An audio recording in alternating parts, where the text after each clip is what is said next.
video podcasting to you from my field here in rural Ireland. I'm Trev Downey, and I'm joined, of course, by Jan Molby for Molby On The Spot here on Anfield Index Pro. When we get an opportunity every week, thanks to the channel, to speak to Jan and get his thoughts about all things Liverpool. We should start with a bit of a smile this week, Jan, because there's been a few rough ones. It is nice to be looking back on a very deserved, very comprehensive kind of a win with lots of things to recommend it and things we can pull apart that are positive for a change. Yeah, no, absolutely. In fairness, 10 points in the last 4 games. So there's your positives, isn't it? There's getting ready for the run-in. And I still think if you look, and there's only one place up for grabs is in the top 4.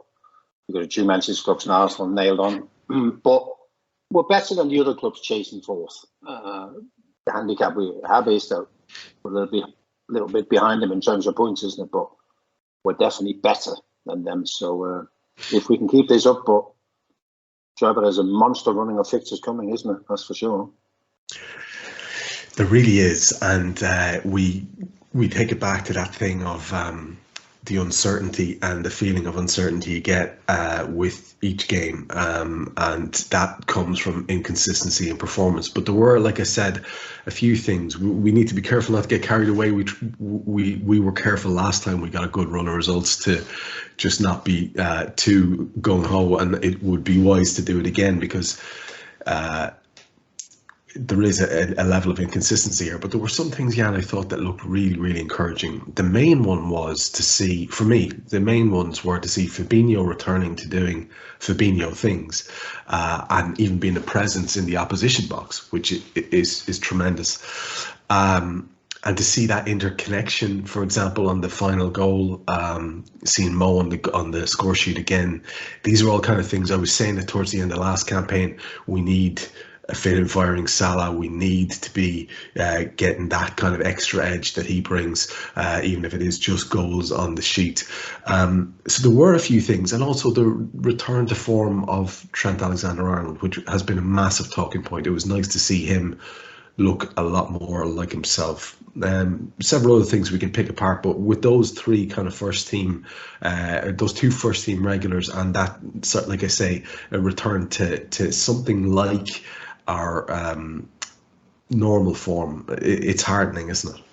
Yeah, absolutely. With Fabinho, the worry I have is that we probably won't play the same midfield 3 against Manchester United. And can he do the same that he did against Wolverhampton? I thought Wolverhampton possibly played a little bit into our hands in that the 2 midfield players, Ruben Neves and João Moutinho, aren't dynamic midfield players. So maybe that suits us a little bit. They're really ball-playing midfield players, aren't they? I said during commentary, I thought Trent was our best player. I thought he did really well. He was bright. And again, we've often discussed this on this show, haven't we, Trevor, about, when your head is right, isn't it? You're bright, isn't it? And I thought he was bright. He did some really, really clever stuff. So that was pleasing enough to see him, because whatever way we look at it, some of his play only last Saturday in the first half against Crystal Palace was one where you shake your head and you go, wow, this can't be right, because normally he's technically so good and his passing is really from a different planet, isn't it? So it was good to see him. I think the most positive with him is that, and some people call him arrogant, isn't it? I'm a firm believer in that very few footballers are arrogant. They have self-belief. And I'm delighted that, having performances below his own standards doesn't seem to greatly affect him mentally, isn't it? So he was capable of producing what I thought was a really good performance against Wolves. And his teammate there, Fabinho, like, whatever about the foot-in stuff being back on track, that was wonderful to see, and I think absolutely essential for us, has been for so long. It's such an underrated part of what himself and Gini Wijnaldum used to bring to the team as a duo. But it was lovely to see him in the opposition box as well, causing problems. Again, interceptions in that forward area. Considering the lineup last night would suggest, or certainly did suggest, and was in reality, him as the most deep lying with Bajcetic and Harvey more advanced. So that speaks to a positivity in our play, but it's also lovely to see the fella himself looking a bit more like the guy who's been absolutely central to every part of our success. No, absolutely. I think it's been quite a while since you got the feeling that we've got the right midfield three, the right midfield to do a job with and without the ball. That was more like us against Wolves. Wolves are not Manchester United, isn't it? But we take it one game at a time, isn't it? And we did that well. And now there's some real sort of positives to build on, isn't it? We've often discussed this thing about confidence, isn't it? And, some people foolishly still think that you can gain confidence from training. You can't. You gain confidence from playing, getting out there in front of people, isn't it?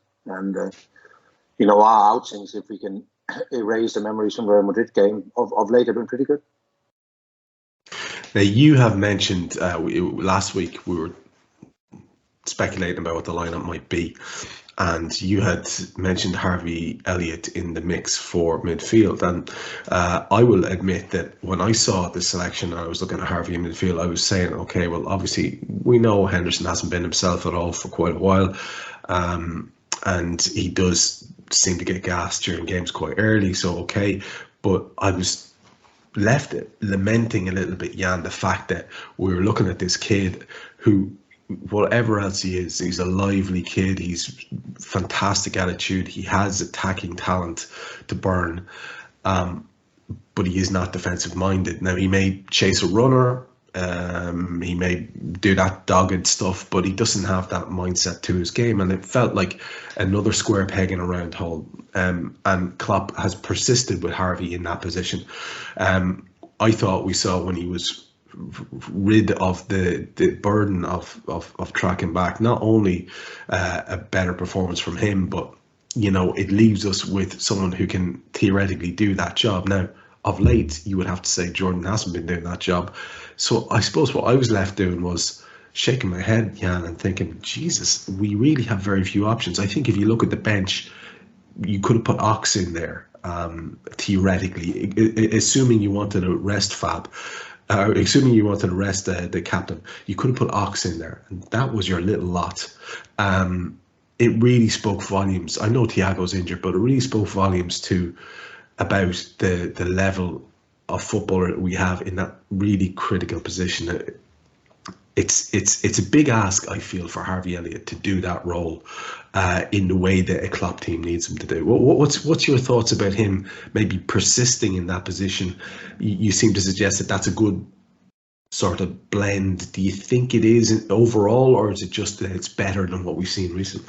Well, it's certainly better than what we've seen recently. Obviously, the biggest problem Harvey has is sort of nailing down the position. Where do we actually get the most from him? I would suggest that if he has aspirations and ambitions of playing in as one of our wide attackers, then I don't think he'll get many minutes because we've got wide attackers who are more effective than him and better in that role. What I like about him is that he has a natural gift for getting into the box. I played as a centre midfield player, and there was times during my career where the manager would pull me aside and go, "Listen, we could do with you getting in the box a bit more."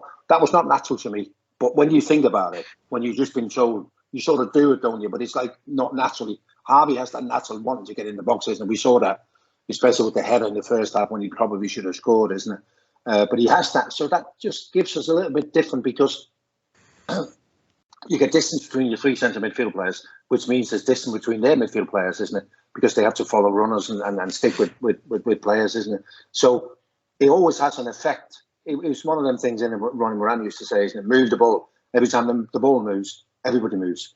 The ball doesn't move, everybody stands still. Well, when you move the ball, 20 outfield players move.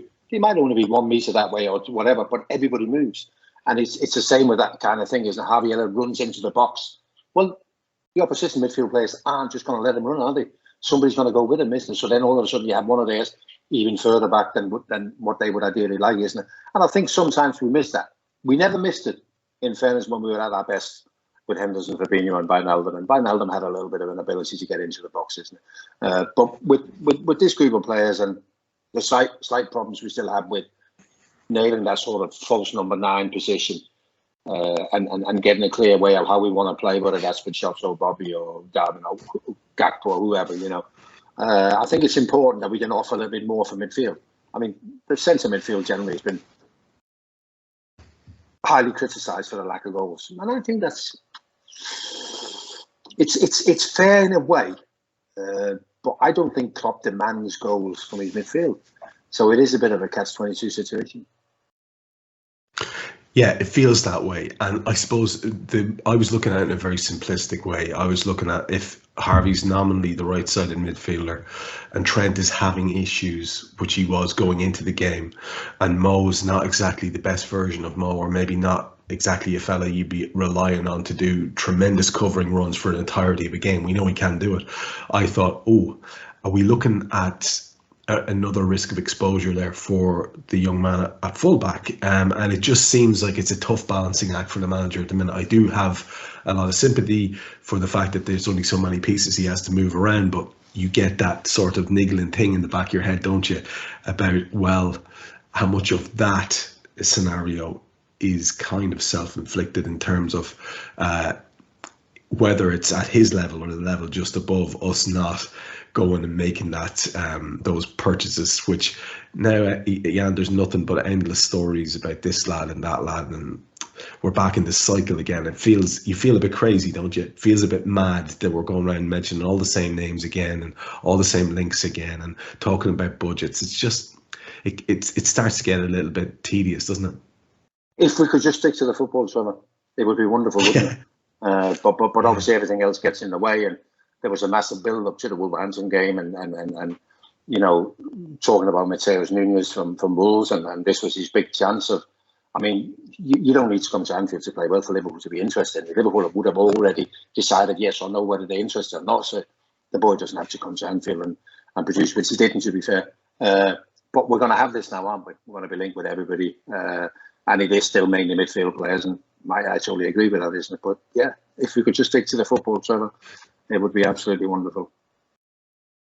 Yeah, and sadly, it's going nowhere. It depends on how the rest of the season goes. You get the feeling that if we're in there fighting for something, maybe it might keep to a slight minimum. But if we're not, it's just going to be the only show in town is talking about potential transfers. I'm finding it all very, very unsettling at the moment because we don't even know what the story is with investment and all the rest of it. So it's a tricky one. In terms of some other positives to take from it, it was lovely to have Ibu Konate back, and it's quite remarkable, isn't it, Jan, what having a pair of dominant looking centre backs together does for a team. And yes, we made a couple of self-enforced inflicted errors. Ali was guilty of one. I think Ibu Konate had one wild pass or loose pass. Virgil not so much last night, but generally speaking, I thought that whole unit looked quite solid.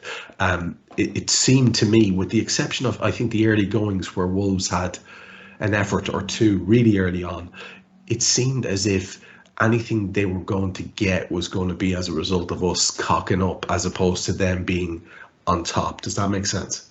Yeah, I also think that if you're a Wolves fan or you watch Wolves and they struggle to score goals, and you can see why. You don't have a clear plan. I think they've got really good midfield players. But I also think that those midfield players need to be helped by having a better attacking plan. And I just thought that everything that they had, you know, obviously they want to play off Jimenez, which... And it's rather sad, isn't it? But he's never quite been the player he was since his head injury, which is obviously sad, isn't it? But we decided that he wasn't going to run away from us, so you go really tight, and it worked well. We defended well, and then at half time they made a change, which I thought they would do with Sarabia. He doesn't look up to Premier League tempo at the moment, and they brought on Torori, and obviously he's one of them, isn't that? He always worries you, doesn't he? Because he is capable of that. And I can't remember him doing anything to him. And I think, you know, that in itself, isn't it, for 45 minutes to keep him quiet as well, isn't it? So I thought we dealt with all things attacking from Wolves very comfortably.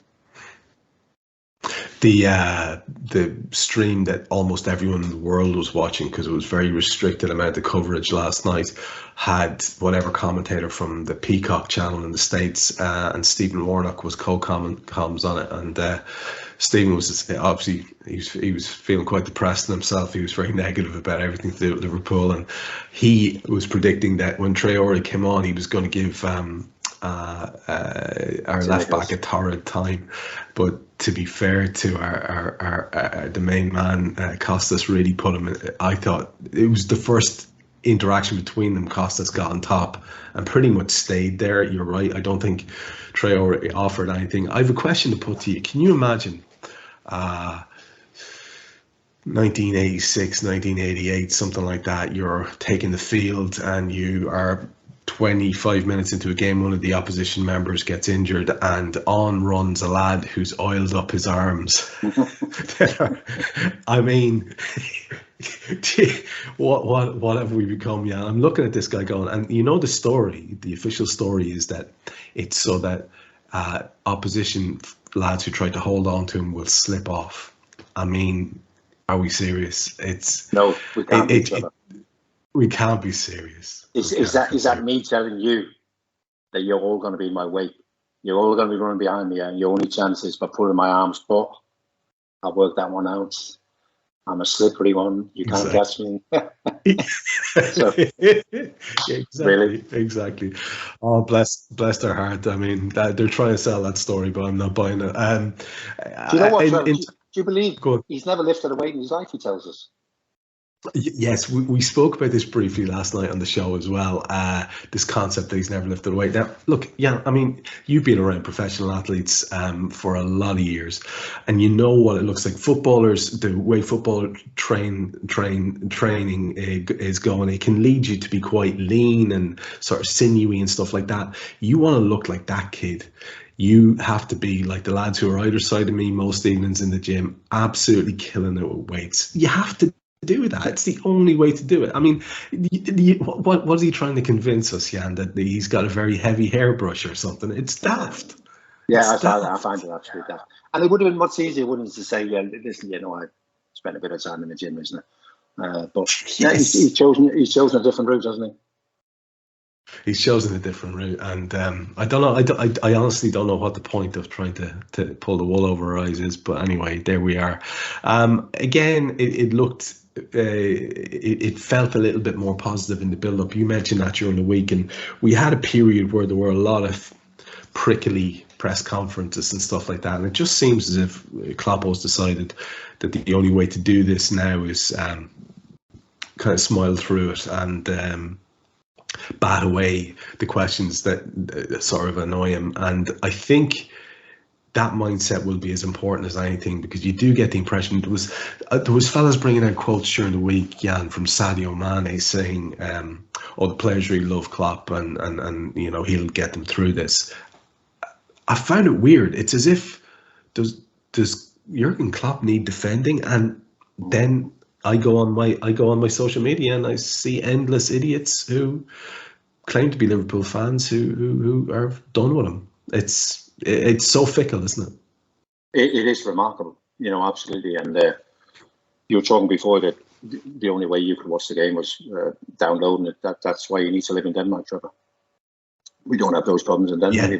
It was our main game on TV, and we were there commentating. And there was a number of other foreign reporters and broadcasters, and they can't understand why Klopp is not under pressure. Because where they come from, and I'm talking about Southern Europe, where they come from, it doesn't matter who you are. Nothing protects you, even what you got in the bank.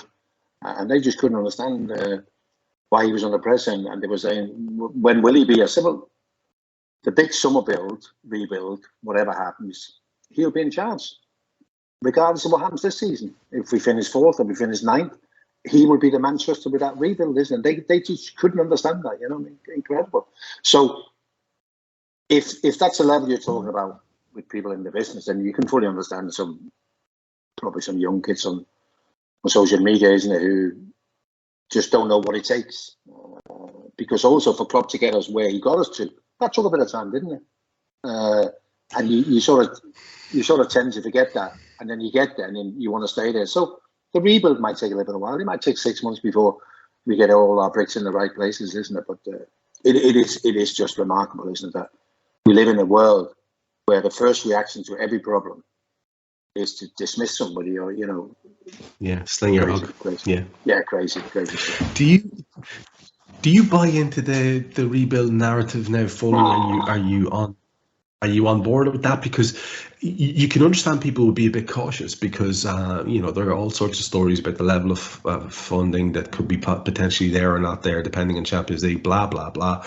We know that in the past we've had to make big sales to buy. We talked briefly last week about whether the horror story could be that we'd have to get rid of Mo to get some new guys in and all that kind of stuff. Is there a kind of an atmosphere amongst the people that you talk about that is absolutely a thing that's happening, that the rebuild is going to be a thing on some level at least? No, strangely nothing.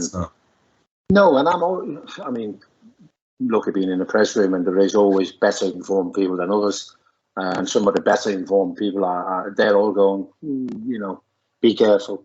They haven't sort of been given the nod as of yet that it's going to be as brutal or as financially big as everybody assumes it's going to be, isn't it? So I think there is a case of let's hold on, isn't it? And let's see. And I guess this is what they're doing at the moment, isn't it? They're trying to work out a plan of, obviously there'll be players leaving because they're out of contract. Then there'll be players we'd like to sell, isn't it? And then the recruitment, isn't it? How do we best do that, isn't it? So I wouldn't suggest it's up in the air, because nothing with Liverpool since this sort of new setup has ever been up in the air. I think they've got a pretty clear way of how they would like to approach this. The problem is that you're competing against others who might have the same ideas, isn't it? In terms of the players that you like, isn't it? But no, I wouldn't be able to say right now, Trevor, I believe it's going to be a wild summer, because I couldn't guarantee you that. It might be for some people slightly disappointing, isn't it? But when do we judge this again, Trevor? Christmas. I guess that's the time to revisit this, isn't it? And go where we're at, isn't it? And I even feel that in the summer, it probably wouldn't be the right time to revisit it either, because we're going to have different preparations for the new season. The players are going to have a slightly longer holiday than what they normally do. So there's going to be all sorts of different things, isn't it? So even in the summer, I wouldn't be jumping off any roof to try and judge it all. I think we've learned we've got to be careful judging things, haven't we, Trevor?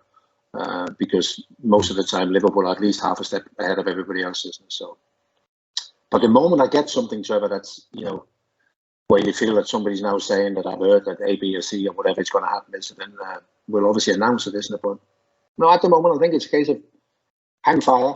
Go on, Trevor. It feels a little bit as well as if it's a two-tiered rebuild, in terms of there's the one that everyone's interested in and everybody wants to know about, and then there's the one that you're dismissed as some sort of a nerd, negative Nelly if you talk about the background of the club, the backroom positions, the really incredibly important positions, like to do with recruitment and the day-to-day running of the club and analysis and all that type of stuff. And it feels as if that's going to change as well. We've had, changes around medical staff as well. And it feels, doesn't it, that that's going to have to work in tandem with whatever new recruits come in as well, if we're going to be successful. So that makes it feel a little bit like a bigger project. Do you know what I mean? Yeah, no, absolutely. There's a lot that needs to be sorted out. I mean, we were talking about it in the build-up to the game last night, and they were asking, do you feel Klopp is the right man to do the rebuild? And I do generally. The one thing that more than anything is sometimes fresh eyes, some fresh eyes to look at it from an assistant manager's position, from a director of football position, or whatever, isn't it? Because sometimes we get so involved in it, don't we? And you get somebody who's brand new and go, listen, I'm going to judge the players on where they are right now. I'm not going to take into consideration what they've done for this football club already. We're going to judge them on where they are now. And I think that's the most difficult thing. And I think that's where Alex Ferguson was probably clever. He brought in some highly respected assistants over the years, and he went, give it to me. What do you think? And one of the two of them might have been able to say to him, well, listen, I don't think he's up to it anymore, isn't it? And I think we know that there probably is, of the sort of hardcore 15 players, that there probably is some of them that was no longer up to it, Trevor, isn't it? But it's so important that the ones you show the door are the right ones, isn't it? Yeah, and that's going to be an ongoing, interesting topic that we can discuss here, for sure. I was struck by something there that I meant to ask you earlier on. It's just come back to me. When you are busy chatting with your colleagues on Danish TV, and they're talking to you about rebuilds and stuff like that, aside from the obvious ongoing link to Jude Bellingham, are there any other names that other people outside of the immediate Liverpool fan bubble seem to be aware of being linked? For example, I was very tempted to go and look at some compilations of this Quadio Kone kid. Kefren Turam is another one who is on a perpetual list orbiting around the name of Bellingham. Is there any other names get thrown at you that people seem to be aware of being overtly linked with the club? No. I think everybody's more or less making up their own minds. And I think if the people are thinking big rebuild, they will be able to tell you six positions where Liverpool needs to strengthen, yeah. And they will have their own ideas who that should be in those positions, isn't it? So no, I'm not getting one or two names as again, I keep referring to this, Trev. You know, the club would have told the reporters a long time ago about their interest in Jude Bellingham and their continued interest in Jude Bellingham, isn't it? Beyond that, I don't think they begin any steer in terms of that whatsoever. Although the Mateus Nunes Wolverhampton kid talk about, we were interested last summer before he went to Wolves, and then we had a little sniff again in January. But beyond that, yeah, you're right. We're linked with everybody to Ram Kone. And it's obviously that same type, isn't it? The one thing you've got to make your mind of is when you see these kids play, it's whether they're good enough, you know, because now they've got to play football at a different level. Yeah, absolutely. So, like I say, it's going to be at least a source of distraction and interest for us as this season motors on. Like you said, plenty of fixtures for us to talk about and get through. And we should throw ahead forward a little bit. And just before we focus on the most immediate one, this is, like you said, quite the run that we have ahead of us. Obviously, it's United on Sunday afternoon. I think it's the 4:30 kickoff. It is at Anfield, which is going to make a difference, obviously. But then it's a quick turnaround. The following week, or the following Saturday, we have Bournemouth at their place. We then have to go away to Real Madrid. Now, I don't know where you're at with this, and I don't know if it's going to change in the build-up, and I don't know if it's going to be dependent on the results against United and Bournemouth. But I've heard a lot of talk about, you know, it's too much of a miracle to ask this Real Madrid game, and I think I mentioned to you before about let's go and maybe just look after ourselves for the really important Premier League matches. And I can't get my head around that thinking at all. Maybe I'd be interested to see if you have any sympathy with it at all, because for me, you don't in any way ever disrespect that game. It's the biggest game. I want us to go out and, I think you said this before, at least win the game on the night. I personally don't believe Klopp will do anything but that. I could be wrong. What's your gut feeling on that? The intensity, the strength of the lineup that he'll go with away at Real? My first thought, Trevor, and I think we discussed this, was that if we could, let's not play the game. That would be my first thought. Yes. But we have to play the game. We have to play the game. We don't now have to play a Premier League game after, because the Fulham game has been postponed due to the FA Cup. So we go and we approach it in the right way. What happens if they get a man sent off in the first 10 minutes? All of a sudden you're playing 11 against 10, isn't it? And I think that's where there's always hope, isn't it? It's highly unlikely, but there's always hope. And now the fact that we don't play Fulham, we go there and we put out a strong team again, and we give it a go. And we maintain our sort of, you know, people look and they go, well, you know, they did it in the right way. They didn't throw in the towel. They gave it a go. We might be able to come away with draw or a win, which would be absolutely fantastic. And having said that, you know, that Fulham game that's been postponed, I think we could have done with that. I think that would have been a nice game before the international break and before that monster week we have when we come back starting on. You almost feel like it's Naples Field, don't you? Coming back on the 1st of April and then playing them 3 games in a week. But it is what it is. It is what it is, and you're right. It does feel like someone's taking you for a sucker. All right, I'm glad. I'm glad you said that because I do feel I totally get that. It would be great if we didn't even have to think about that anymore because it seemed like such a mountain to climb. But I just can't, especially in that competition, I can't sanction anything but total respect. And I'd love to think that maybe, I think you said it just there. It's important. Like the eyes of the whole bigger football world are on us there, and I'd like us to give a good account of ourselves. Maybe we could win by a couple of goals and make that uh, aggregate a bit more respectable at the very least. It's not a big ask. Like you say, the Fulham game is postponed, and then there's nothing then from the 15th of March until the City game on the 1st of April, and that is an absolutely mental run. If we look at United and Bournemouth and we say, okay, if we're on an upward curve, we could perhaps at least 4, hopefully 6 points there. But that is going to be the crunch, isn't it? That's where top 4 is going to be decided. The Saturday against City at their place, the Tuesday after that against Chelsea at their place, and then at home to Arsenal on the Sunday. Holy shit, what a week. And it's potentially season defining as well, isn't it? I think it will be. I can't see it any other way. 5 of our next 6 fixtures against some of the best teams on the planet, because the top teams in the Premier League are amongst the best teams on the planet. There's no way around that, is it? So I think it will be those 4 Premier League games. The only ones we're not playing is Spurs, because we're waiting with them to the end of the month, but we've still got a more to play, haven't we? So yeah, I think it will be. You're looking at those 4 games. The big thing is not getting beat, isn't it? So you're looking at anything from 7 points and up to 12, isn't it?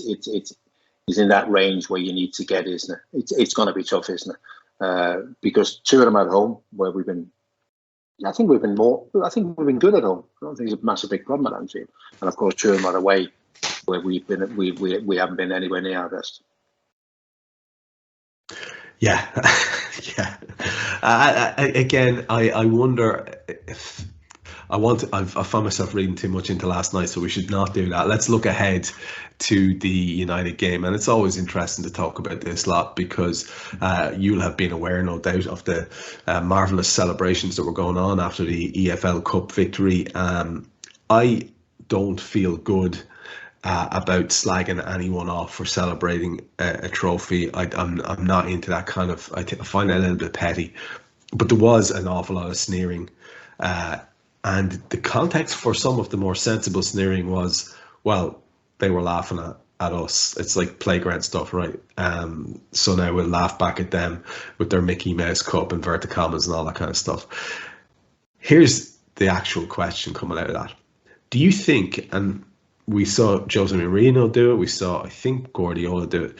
Do you think that a trophy, regardless of what it is just a very important thing for a group of footballers to bond with a manager and have that, establish that winning mentality? Because that's the way I'd be looking at it. I'd be looking at it as a bit of a sagging shoulders moment for me because of that. What's your take? You do not survive as a manager of a big 6 club without a trophy. You need a trophy regardless of where you are, regardless of how good you are.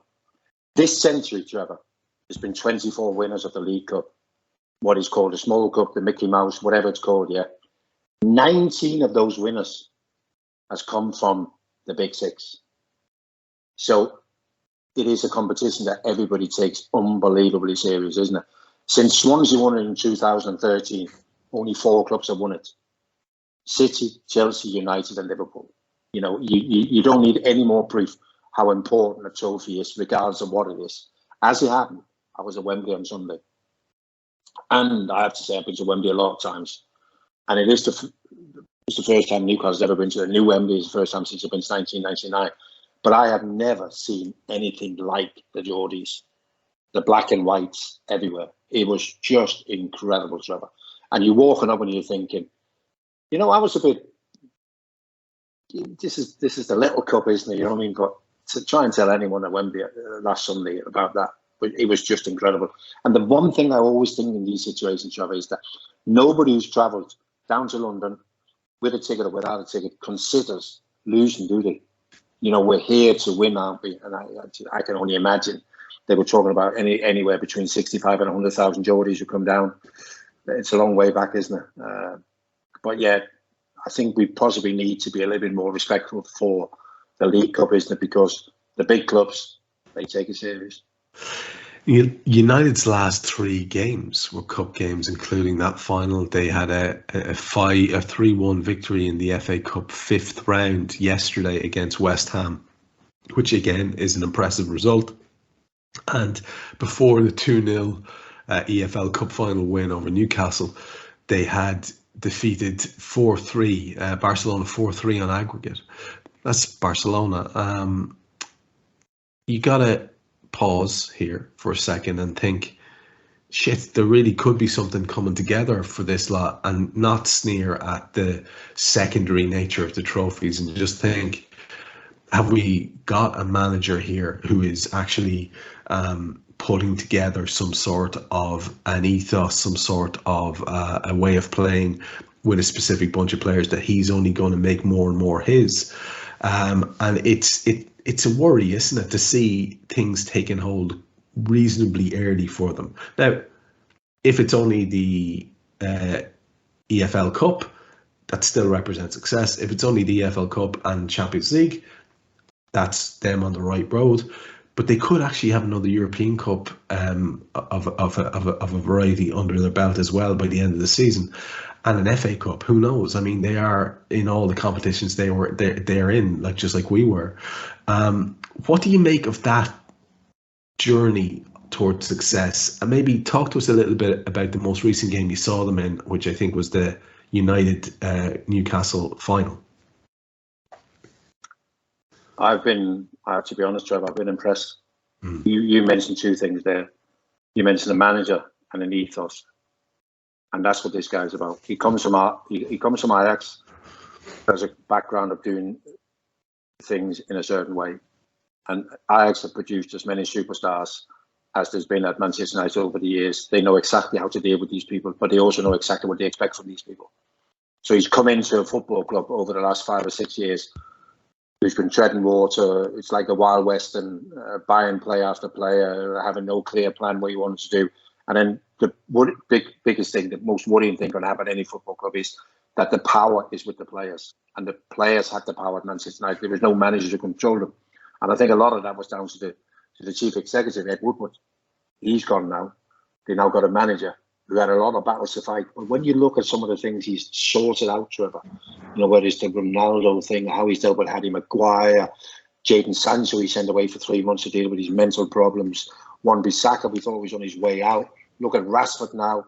You know, he's finally become the player we thought he was capable of doing, isn't it? But, so I think he's done a really, really good job. The football they play, it's winning football. It's not exciting football, it's winning football. And I think that was the biggest thing that Ten Hag did. He brought in players with a winning mentality. And I think you can see that. And I look at Manchester United, I watch them, and I think, the first thing I think is that very rarely are they in trouble.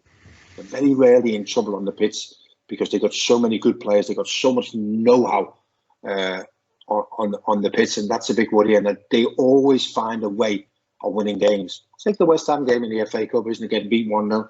By all accounts, West Ham are much the better team in the first half.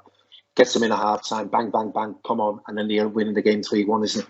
They have something. And you mentioned the 4-3 aggregate against Barcelona. I thought that was 2 really good games, Trevor.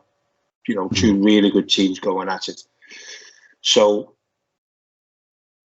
there's no other way of describing it. I think they're doing well. And I think they're on their way back. They've got some really good players. But most importantly, they got a top manager.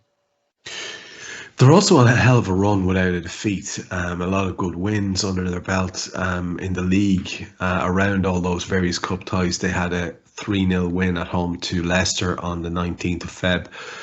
Before that, they had a 2-0 away win at Leeds, a 2-2 home to Leeds. They beat Crystal Palace 2-1. That's the last run of games. Now, to take the most recent league lineup just out of interest, the one which saw them beating Leicester 3-0. You mentioned a couple of these players, and I just wouldn't mind talking through what they've got with you and what it is you think that Ten Hag is doing. And the centre half pairing is obviously interesting. Martinez has come in to great applause mainly from United fans, but generally speaking, seems to be quite admired. Lindelof alongside him, and Shaw and Dalot either side. They've got Sabitzer, who's obviously a new boy, alongside Fred, that was in the Leicester game. Fernandes, Gamacho and Weghorst and Rashford ahead. Now, if we look at the League Cup final game where you saw the team, just to see if there's any pattern here in terms of them keeping things the same, and we see it's De Gea, it's Dalot, it was Varane and Martinez and Luke Shaw, Fred and Casemiro in that game, Anthony, Rashford, Fernandes and Weghorst, just a little bit of a jiggle around in where those lads were positioned. So there's comparatively steady personnel now, Jan. Who have you been impressed? Have you seen, for example, the new man take any player like Klopp did and go, right, you're my lad now, and get something new out of him that maybe the previous regime wasn't? Have you seen evidence of, beyond the ethos and beyond the playing style, have you seen evidence of Ten Hag as a man manager elevating the games of any individuals? Yeah, I think yes. I think obviously the first one is Wan-Bissaka, because I think he was on his way out. He just looked like it was too much for him to play at Manchester United, but now he's come back, and Wan-Bissaka is a great defender. No more. Don't expect him to be a marauding fullback or whatever. Don't be expecting him to be Trent Alexander-Arnold. He's not. He's a good defender, isn't he? Luke Shaw, I think he's just left Luke Shaw. Luke, you get on with it, because I think Luke is one of those kids that just needs to be left on his own. Mourinho was on his back all the time, and I don't think that suits him. Just leave him on his own. I think Fred's done well. He was a bit of a laughing stock in midfield, wasn't he? But I think he's given him a clear role. This is all I want you to do. And Fred is now doing exactly the instructions he's getting from the manager, makes him look a better player. I think Bruno Fernandes, instead of being the player that every time he had the ball had to decide the match, because that's how he played for 18 months. Every pass is a Hollywood pass. I think he's gone back to basics and just plays a lot of simple passes, keeps the ball moving, and when he has an opportunity, he still has that Kevin De Bruyne sort of skill set in terms of what he sees. So I think they're the main ones. Obviously Rashford and his goals, in it, but I think we always felt that there was a player in there in Rashford sometimes, and I think the removal of Ronaldo has just made Rashford blossom. What's your take on Casemiro and what he can offer this side? Because I've heard a lot of contradictory stuff, and I know he didn't have the easiest necessarily of early days. That can often happen as someone adapts to a team. But a lot of people were very disrespectful. I saw Graham Souness referring to him as a steady Eddie, as if he was just an ordinary football who's one of these get the ball and give it to the more creative Modric types. And I think most of us have seen a little bit more than that to his game. Do you think he's capable of reproducing it consistently for United and being a real force for them, and therefore a good signing? Yeah, he looks a good. I mean, is he a good signing? I mean, I think he's 31.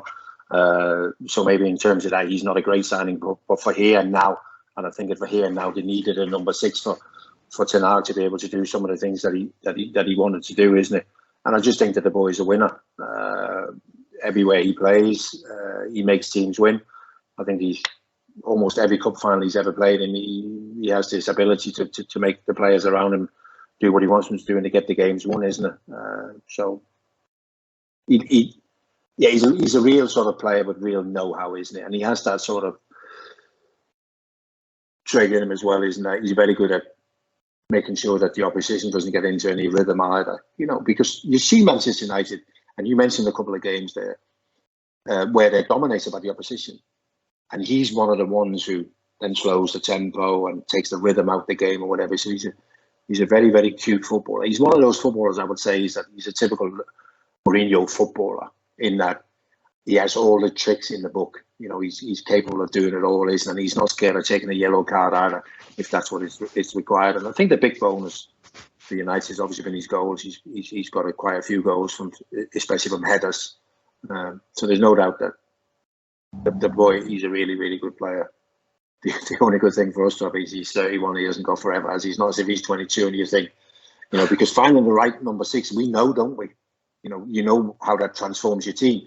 Fabinho was a big part of transforming our team, isn't it? So we know how important that role is.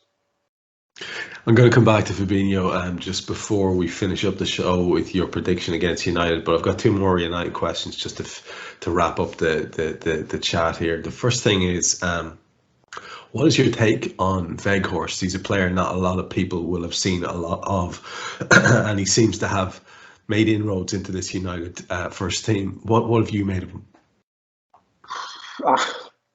My initial thought would be disappointing, because they brought him in as a number 9 to help scoring goals, because that was an issue. But I actually think he's done well. And I actually think that Ten Hag has used him well. In the last few games, he's played him as a number 10 and then played Rashford in behind him. So Weghorst will take all the pressure of anything that's in the air. He'll go and challenge for that. He'll be the first one to press, because they save Rashford's energy for when he's got to run forward. And it's actually worked quite well, isn't it? So I actually think that, and I don't think this was the plan, but this is a good manager thinking on his feet. And the boys come in and he's thought, we lack something up front when he plays up front, because he simply doesn't have the pace and he doesn't have the circuit to get himself a chance. And I think he's only scored 1 goal in his time there. So all of that would have been disappointing in it. But he's found a way through Weghorst of maybe making Rashford look even better than what he is. And I think that's quite clever. Yeah, that leads into my last question quite well, actually. It was so nice to be able to have United as a topic for levity and comedy and something to have a little bit of a chuckle at, like we would say with the Ev. It would appear, and I don't want to just seem as if I'm bigging them up too much, but it would appear as if those days might well be gone for a little while if this guy can manage to consolidate. That's a bit depressing, right? It is. I totally agree, Trevor. But sometimes you look at clubs and what they're doing, and you think, yeah, these are on the right track. And also there's potential new owners, which will mean potentially even more money for the manager. Although I don't believe he's a checkbook manager, but I do believe he knows what positions he needs to strengthen in. And to strengthen for big clubs, whether it's Liverpool or Man United, it is expensive. We can't get away from that. You don't find £15 million bargains, do you? You pay anything between 50 and 100 million, and he'll have to do the same, isn't it? So, yeah. There's one thing. The modern Premier League is now bigger than it's ever been. And there's one thing that the modern day Premier League has never had. And it's the 2 biggest clubs in England going head to head. Yeah. Mm. We've had exciting title races in the past, but we've never had the 2 big boys going at it. And in a way, Trevor, that's always been my dream. I would love to see those 2, Liverpool and Manchester United, going at it for the title. In a similar vein where Liverpool and Manchester City, and there's 1 or 2 points either way, isn't it? Can you imagine what that would do to the popularity of the Premier League if it needed anything? It would be mind-blowing. It's the one thing we're missing, Trevor.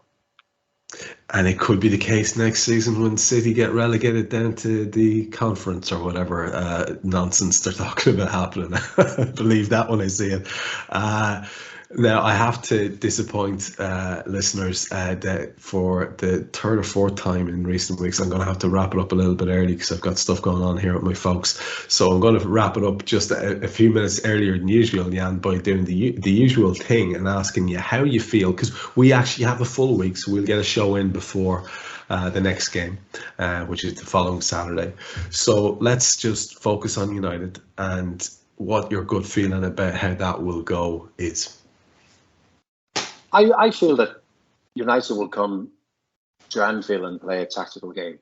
I think they've done that quite often in bigger games. They come and want to play a tactical game. And I think that will play into our hands. Instead of a team coming to Anfield in good form and they want to swarm all over you, I think United will come and they'll be sensible in their approach and they won't do anything rash. And I think that will suit us because it'll allow us to get into the game. whereas instead of having to deal with something right from the word go, I think we're able to feel our way into the game. And I think Anfield is a leveller. The crowd will be pushing for this one. That's absolutely for sure. Because I also think that even the most staunch Liverpool fans are realising, that they're now becoming a threat again. But I think we'll get away with it. I can see it being a great game. That the longer the game goes on, you're going to get more tension in the game, you know what I mean? Because of the importance, But I think we're going to share the points. 2-2. 2-2 is my prediction for them. 2-2. I have a feeling it's going to be pretty spicy. I think there might be a decent chance of a red card making an appearance as well. I think there's a lot on the line, and it'll feel, sadly enough, like a little bit of a final for us, because every game will. So I think there could be a lot of tension out there. I'm looking forward to seeing how it goes. I just have this inkling that Darwin Núñez is going to be involved in something good.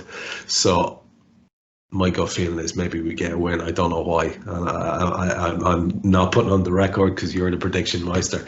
So we will wrap it up at there. Like I said, a couple of minutes early this evening, with thanks as always to Jan for yet another show, my friend. Thanks very much.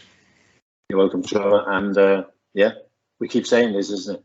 But this is really it now, isn't it? This is focus, get the points in the back, get that fourth place, because if nothing else, it'll probably mean another 80 or 100 million in the coffers, and we could certainly do with that. Yeah, absolutely. To use an expression from your other favourite sport, we're on the home stretch, and Jan and I will be there with you for it, folks. So do keep it here on Anfield Index Pro on Molby on the Spot. That was Jan Molby. I've been Trev Downey, and we'll be back with you next week.